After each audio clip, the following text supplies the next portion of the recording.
The Isle of Wight is an island situated on the south of England and benefits from some of the warmest weather in the country, making it an ideal place to grow tropical plants that might be more tender in other areas.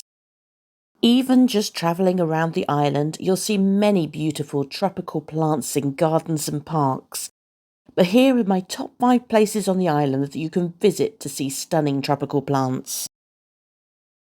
At number 5 is Osborne House, which was Queen Victoria's favourite residence, and she spent much of her life here. As well as being able to walk around the house and beautiful woodland walk to a private beach, there are beautiful formal gardens with a surprisingly large number of hardy and tender tropical plants incorporated into the scheme. Queen Victoria herself said it's impossible to imagine a prettier spot.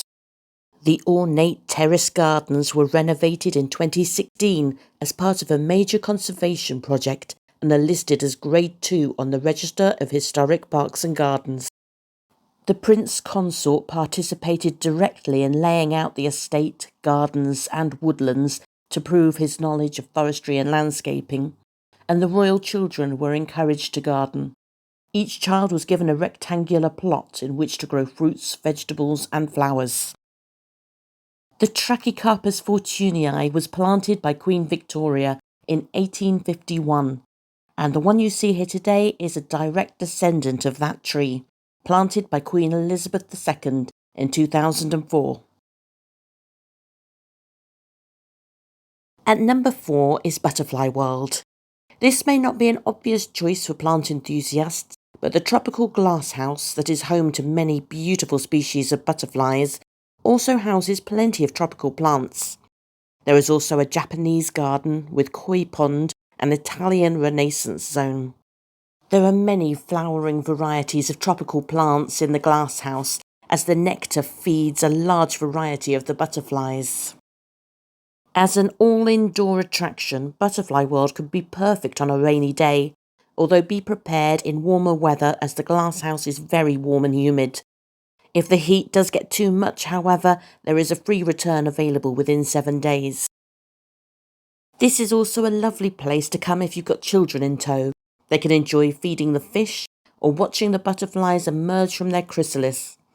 There is also a lovely garden centre you can visit called Medina, who opened the butterfly attraction in 1983, making it the first butterfly farm opened by a garden centre in the UK, and only the 5th butterfly farm in the world.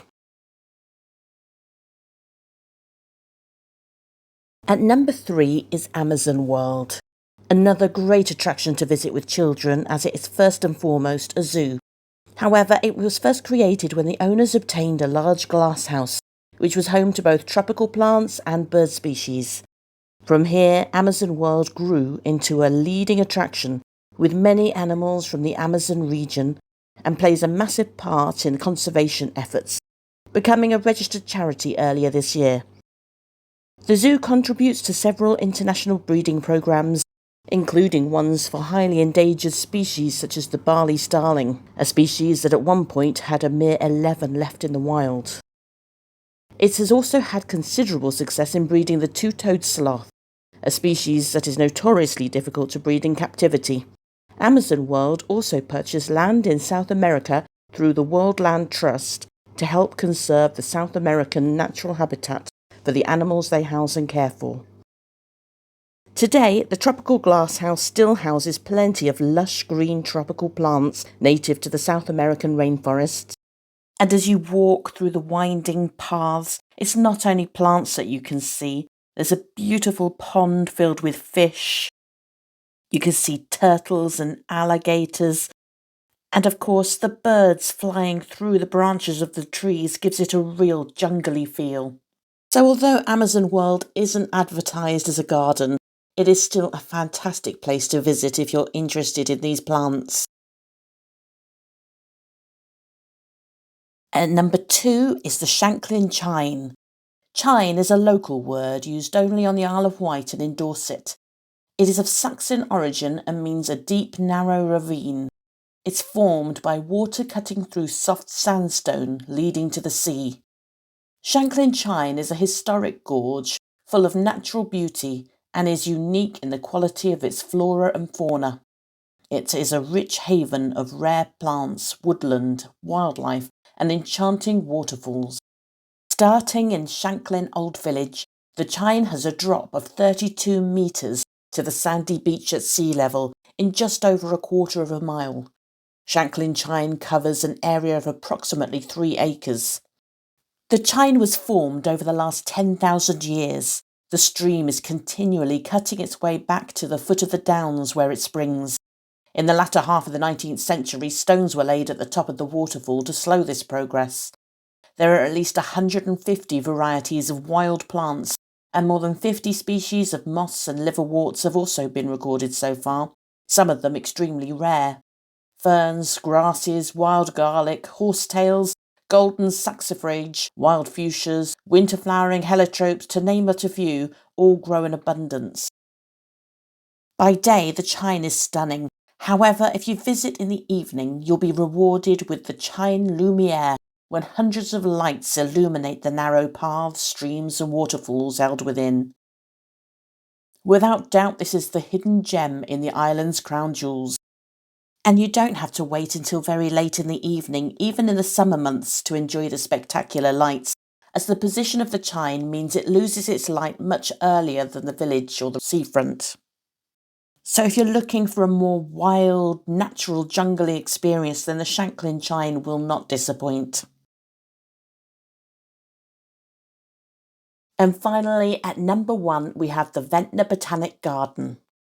Ventner Botanic Garden is a unique UK garden situated in the microclimate of the Ventner Undercliff, which makes this garden on average 5 degrees warmer all year than the rest of the Isle of Wight, and with only 28 inches of average rainfall. The garden rarely gets frost, and if it does, it clears up very quickly. Its climate is more like the Mediterranean, and this allows Ventner Botanic Garden to grow many plants that would normally be considered too tender outdoors on the UK mainland. Ventner is known as Britain's hottest garden. Visiting Ventner is an absolute must for a plant enthusiast, with 22 acres of stunning gardens represented in different geographical regions. There is also an impressive collection of cacti and succulents, including huge spiky agaves and flowering aloes, as well as the national collection of puyas, with over 17 different species.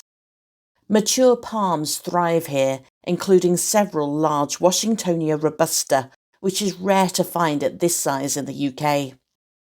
Ventner Botanic Garden has its own take on gardening with the Ventner method, which allows plants to grow naturally where they sow, creating a more natural ecosystem.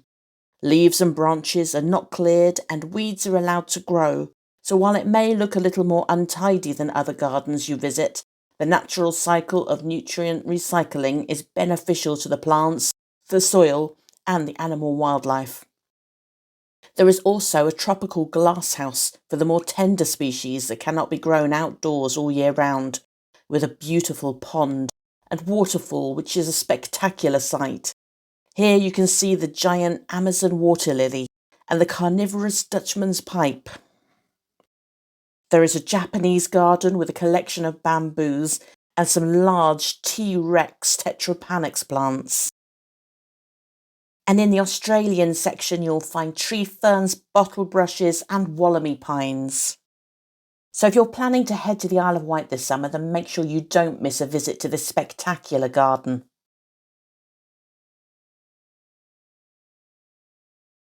If you're enjoying the content of Freya's Tropical Garden, then please help this channel grow by subscribing. Every new subscriber is appreciated, and by turning on notifications to my videos, you can also make sure that you don't miss any episodes in future. You can also follow me on social media, where I'll release links to my latest videos, as well as share my flower of the day. You can follow me on X, Instagram, Threads, Facebook, or join my Facebook group to engage in discussions and share your own photos. Freya's Tropical Garden webpage also has links to my videos and helpful advice. And now, in order to support the continued growth of this channel, there is an option of becoming a member, which will give you access to a private Facebook group where I'll be running monthly competitions exclusively for members, as well as additional exclusive content. And as always, I welcome your feedback in the comments below.